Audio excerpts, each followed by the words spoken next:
several media outlets have blamed Russell Brand for sexual assault. Russell, though, denies it and questions whether there's another agenda at play. What's your thoughts on it? Well, I mean, when you get these cases that come to light now, there's always two views. There's one that is that actually yes, these are victims. We take them seriously. And there's also another view that some people will portray as actually why now, why wait this long? And I think we've got to be very careful when we talk about these cases that we don't just one, also assume someone's done something wrong, but two, just anyone that's accusing them is also wrong, because if you've gone through something like that and it has genuinely happened, it takes a lot of courage to get to a point where you can say, actually, this did happen to me, and I want to talk about it. And it's only when you get to that stage that someone comes out and says it that you then also get people say, actually, well, you know what, it did happen to me as well. And it's one of those things that it's just such a delicate situation. I mean, Russell Brand's he's gone from one end of the spectrum to the other, in the past 5 or 6 years. And, I just don't really know what goes on in his mind. I'm not sure all the drugs he's taken over his lifetime that is affecting his mental capacity. But, have you got a good lawyer, Ellie? But there is something he's just gone from one end of the spectrum to the other. And he has every right to defend himself, and everyone is innocent until proven guilty. But it is a serious case and it needs to be investigated. But people do need to come forward and actually, go talk to the police, because it's one thing saying it to the press, and and talking about it there. But if it's for the first few days after the press reported, the police said they had no reports. Yeah. They had no reports. They had no reports, But now they said they had a report from 2004, something related. They haven't said it's directly this case, but they've said they had. So I think at the end of the day, what happens far too much these days is trial by social media, and whoever has the loudest voice on social media, it must be right. And, I think the other day that dog racism was trending because people were trying to say, oh, you shouldn't ban these XL bully dogs. But just because that's the top trending topic doesn't mean that's the majority view. And I think we've got to be careful that, if we just assume that someone's done something automatically, that's a dangerous precedent to set, and we need to let legal action take its course, and then we'll make a determination. But to just instantly go in there and say that, yes, they're guilty is wrong, but, it doesn't mean we don't take those that are saying it happened seriously. Well, we need to take them seriously. Yeah, I mean, these are very, very serious allegations, aren't they? But as has been said, innocent until proven guilty. Let the system take its course.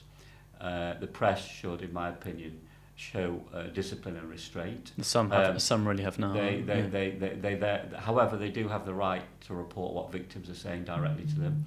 I think there is a problem for victims in the sense that often the criminal justice system lets down victims of rape and sexual assault. There's a great deal of evidence that that's the case. So, in a way, it's no wonder that sometimes people go to the press rather than go to the criminal justice system, because the evidence is the criminal justice system doesn't always treat them appropriately. We saw the Hugh Edwards case not that long ago, and we saw, what happened. The BBC got put under tremendous pressure to reveal everything that they were doing to investigate the allegations. Then later on, we found out that the BBC were in a very, very difficult position because he was having a breakdown. He's gone into a psychiatric care. So what they meant to say in public, they meant to, obviously an employer should be protecting the confidentiality of an employee. And then alongside that, of course, the young person who allegedly was the victim denied it.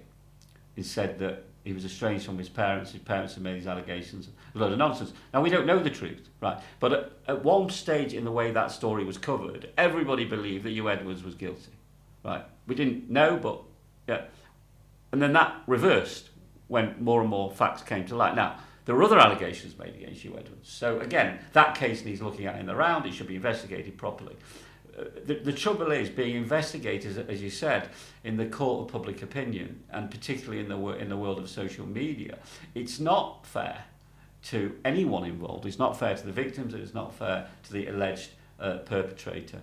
It's a very, very difficult situation. But at the end of the day, it's not. As far as I'm aware, it's not just one person making allegations. They are serious allegations. But he has the right to defence, and we do believe in this country innocent until proven guilty, and that the press should remain silent until the police have done their work. The police and the criminal justice system will then decide whether there is sufficient evidence to prosecute.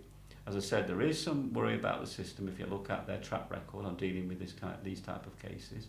And it's very hard to pretend that celebrities are not treated differently than others, because I don't believe that myself. I think they are treated differently. Now, it can work in either direction, right, by the way. Sometimes they're not properly investigated because they're celebrities, and the criminal justice system, the police, back off when they shouldn't be backing off. Other times, however, there is a rush to judgment because there is tremendous pressure being applied. So we have to we have to be proportionate. I know it's not a very fashionable or trendy word these days, but we do. Allegations are very serious. I understand why people sometimes go to the press and not to the police, if you look at the track record. But let the system do its work, and then let's see. And he's entitled to a fair trial. If it gets that far, if the allegations are proven to meet that threshold. And YouTube have already demonetized this channel, which means this channel can no longer make money before a decision has come out. Yeah. Well, I think what would happen in a lot of workplaces is, of course, an individual facing such allegations will be suspended. It's interesting to think about what would happen to an individual's business. I guess what would probably happen is that, unfortunately, in the real world, a lot of people, a lot of organisations would stop trading with that business when a director or chief executive was facing such serious allegations. So, yeah, I mean, these companies in the end are acting to protect their own reputation. Yeah. And they're fickle in that respect. Their only concern is their reputation. That's their duty to their shareholders, and they will make instant decisions, based on those considerations. It's very hard if you're sat there at YouTube just to say, oh, well, we'll just watch this one play out. We'll continue to trade with Mr. Brand. I mean, it's a pretty tough call if you're the director of a high-profile organisation or company. So I don't know, it's very hard to make these judgment calls. But we're not allowed nuance anymore. That's the problem with the way public discourse has gone. We're not allowed. What we both said has been rational and reasonable and balanced. I agree with everything you said, more or less. Okay. More or less. But there will be listeners to this programme who will be shouting at us for a sense of balance and proportion. Because they'll either be saying Russell Brand is a victim of a terrible misjustice and a conspiracy by the establishment, or they'll be saying Russell Brand is as guilty as hell. Why don't these guys admit it? And it's a shame, because there are people on both sides of the political aisle that need to try and rescue civilised, objective discourse. Right? There is truth and there is fairness. Right? We've lost all of that, and we need to somehow find a way of regaining it.